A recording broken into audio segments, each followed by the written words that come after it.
Ito yung first room. Inaayos bali yung ano dito. Yung semento. Dapat kasi lahat babagsak dun sa ano. Diyan sa lagusan ng tubig. So medyo hindi kasi nag-island papunta rin. Bali yung pagkagawa. So inaayos bali. Same din sa isang side na to. Hindi ko na pala mapunta. Nakaharang. Ay hindi. Ganun din yan.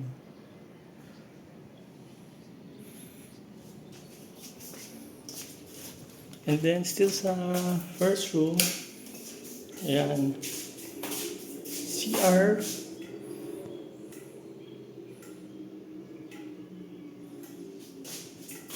tulo ba?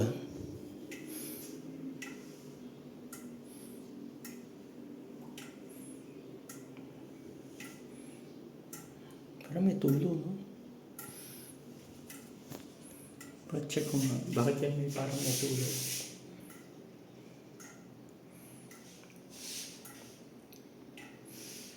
Toilet bowl. So, na-set up na itong, itong first room na CR. Sinet up na nila. Sa tulo ah.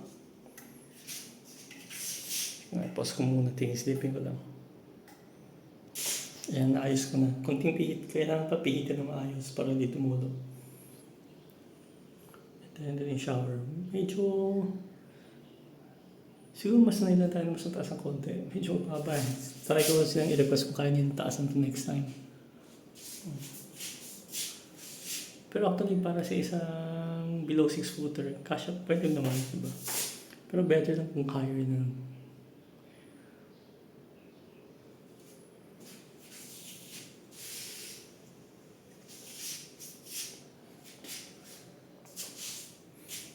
So, kailangan i-check dito, i-monitor ng dito kung nag-leak to. So, ito yung first room. So, assuming ayos siya, tapos na dapat itong first kwarto.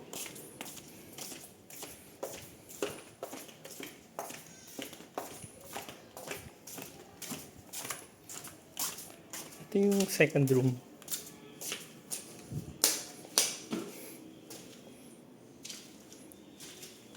Ayan, na-backback na lahat dito. Nagpa-prepare na sila mag-tiles. Ayan, na-backback na dito.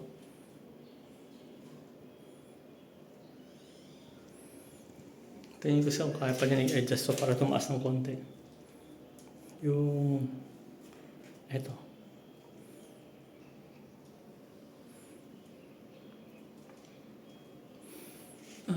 Galing nga yung PPR sa taas, no?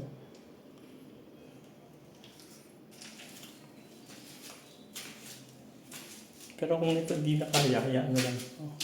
Manatrabaho kasi back ulit yan. So, ayun sa oras. Yung sumasaksiling na lang kung ano pa yung hindi nagagawa.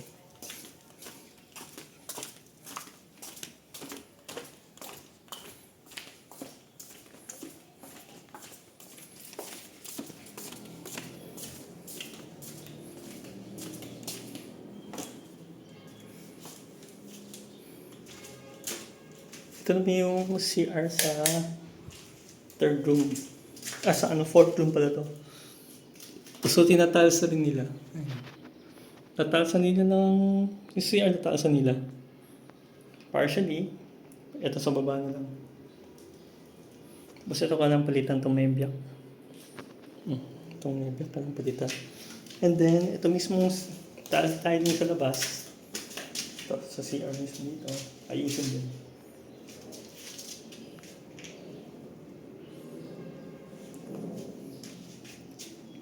So basically, itong kwartong to, anong kwarto ba to? Ika-fourth na kwarto, lahat ng tiling na inayos. So, the shower to toilet, tapos ito buong buong CR dito.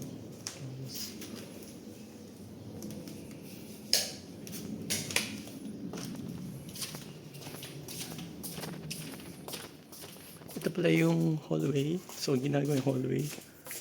May portion na hindi pa ginagawa. Pero may portion na sinimulan ng gawin. So, ito, in-repair na nila mga ibang parts. May iba kailangan pang ayusin. Di maabot yung iba. So, kailangan ayusin to. Yung mga sirang parts, kailangan ayusin yan bago pinturahan yan.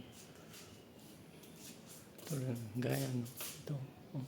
So, ito mga half, hindi pa nagagawa. Ito, gaya na ito, ceiling. Ni-repair muna to bago to ipa-primer. Ito, na-primer na to. Itong part na to.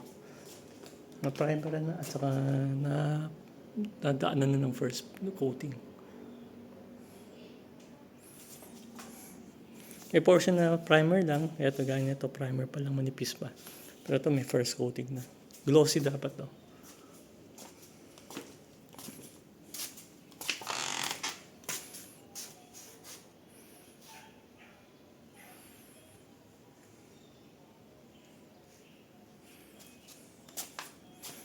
Ito naman yung second room. So, may mga gamit kami pinasok dito kasi di naman makagalaw dito sa hallway. Pinasok namin. So, ito yung sa second room tingin natin kanina. So, ginagawa bali.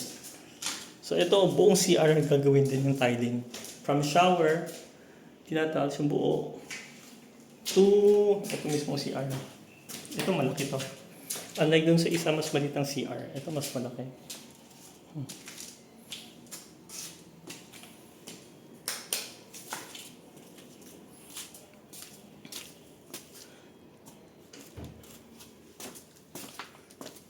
Ito naman yung sa masters or third room. Ayan, medyo nahinto yung insulation kahapon, hindi nagawa masyado insulation. So, sinisimulan ng ano, ito, sa ating ilaw para makita. Ayan, sinisimulan ng i-chipping bali mga tiles dito. Ang uusapan namin, yun nga, buksan tong tiling, i-request kong itaas to kung kaya.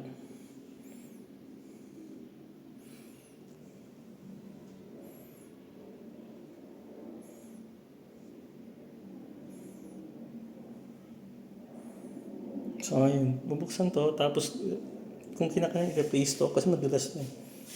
Baka better i-replace na to. Tapos ito, chip na to.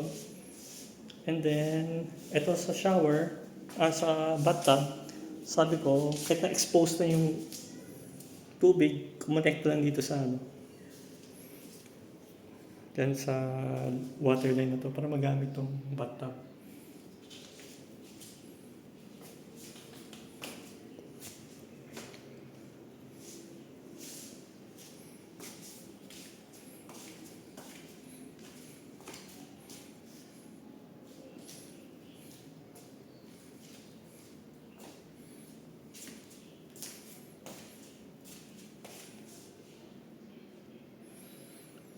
So hopefully soon matapos na rin to.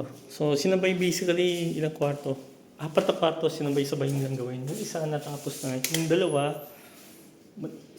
out of ng dalawa naman, yung isa doon sinisimulan na yung tiling. Yung isa pinaprepare pa. Ito naman pang-4. So ayun, sinisimulan ng chipping. So matatapos ang chipping most likely within today yan. Mas mahirap na to ng konti pero sa ibang room dahil sa may bathtub to.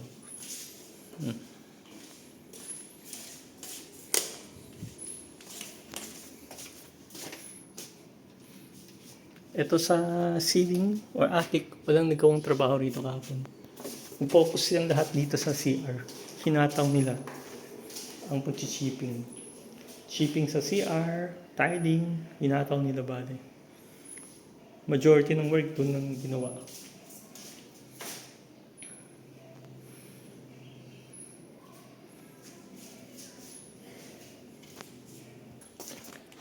And then, ito na itsura ng hallway niya.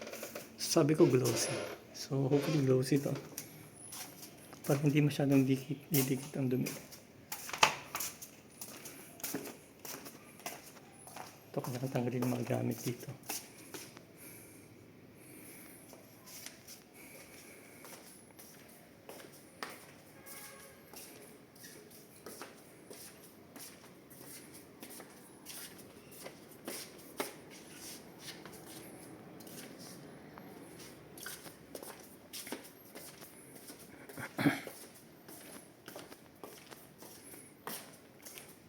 challenging din yung isang kasama ko gumagawa din.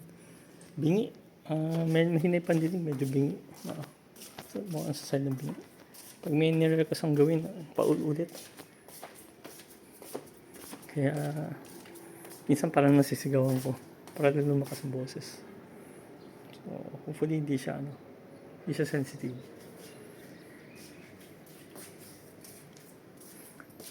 So, yun basically. Work majority yesterday dito sa hallway, second floor hallway, and then mga CR. Focus CR sa second floor. Gusto nila basic pagganahin ng 4 na CR.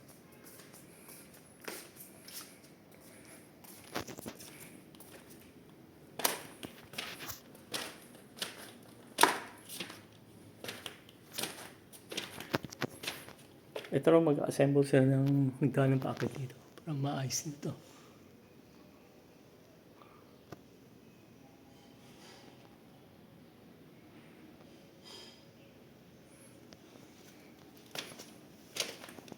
Ito ang bumili ako ng pinturang cold para maayos na itong bakal. Ito kasama to sa ayusin. Mahusay kita tanggalin na itong halaman.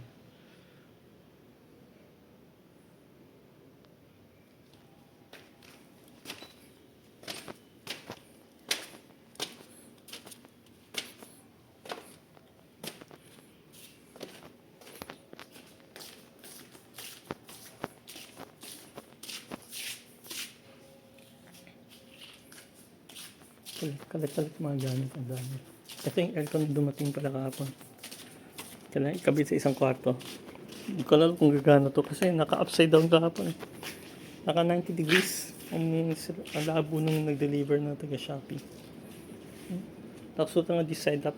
Tinaas pa niya to. Diba? So anyway, ilang hours na. Sabi natin 12 o'clock ang dineliver. So ito yung 12 hours lang yun. Lampas na. Sabi at least 12 hours daw.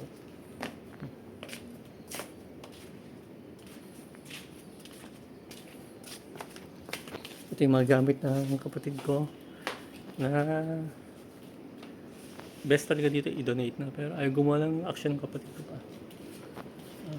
Nangihina yan sa gamit eh.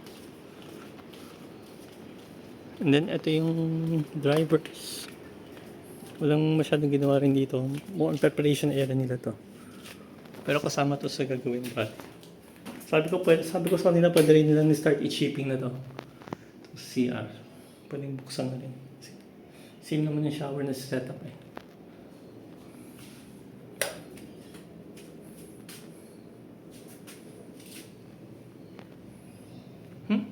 Sira na rin kayo sa namin sa taas. Alam ko sa baba sira. Itong sa taas di ko lang alam.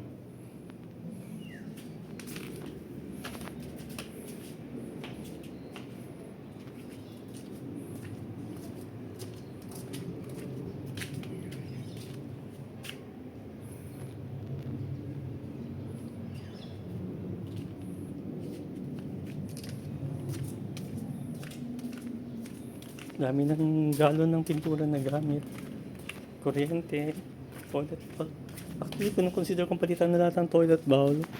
Since based at pag-test ko ng toilet bowl ngayon, mukhang significant mas konting tubig yung ginagamit kumpara dun sa isa.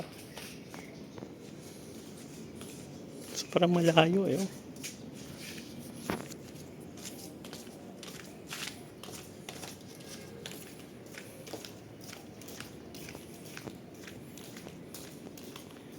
Ito naman, yung sinetap lang yung PPR. Such that, pag ginamit nyo yung PPR na piping, yung mga tulo sa ilalim na pipe, makakalusot na. Ang problem lang ngayon, pag tinurn mo yung PPR at enough na yung water na dumaan sa original line,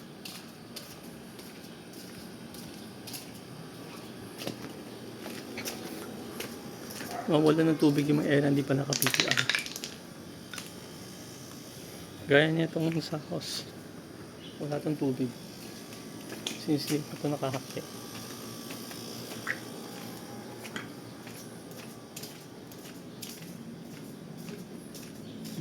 So ito yung nagpaakyat.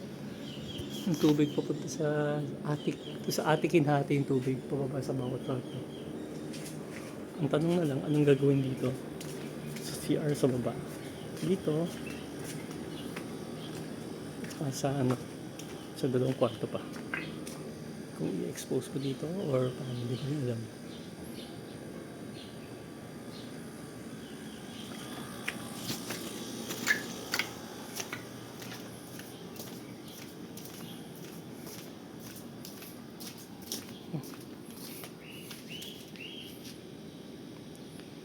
Siguro kailangan ko i-request para itong naka-open yung isang linya dito. In case magpalagay ako ng aircon sa sala in the future. Isang option dito.